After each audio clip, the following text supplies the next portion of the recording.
dila mga kapato. Pork dila. Paksiw natin. Mga kapato yung pinapainan na ingredients natin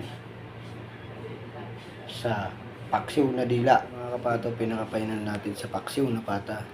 Para pa iba naman, lalagyan ko ng kamatis. Tsaka puting sibuyas na may luya. Saka bulaklak na saging, mga kapato. Siyempre di maalis ang pork cubes. Yan mga kapato, pamintang buo, sili green. Paksiw na pata na dila. Dila with pata. Paksiw. Mga kapato.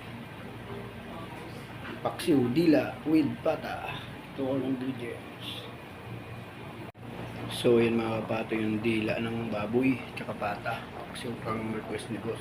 Paksiw yung dila ng baboy with pata. Paksiw. Kapato.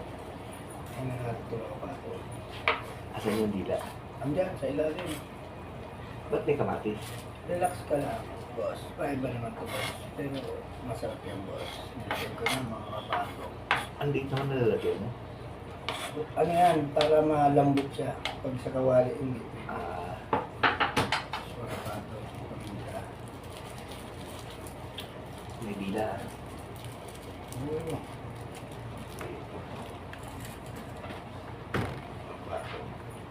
Ito yung paksiw na dila natin.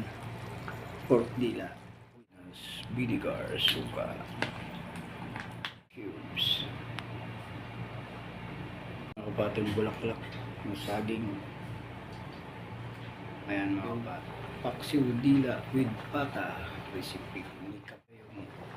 Paksiw dila with pata. Recipe ni Kapato.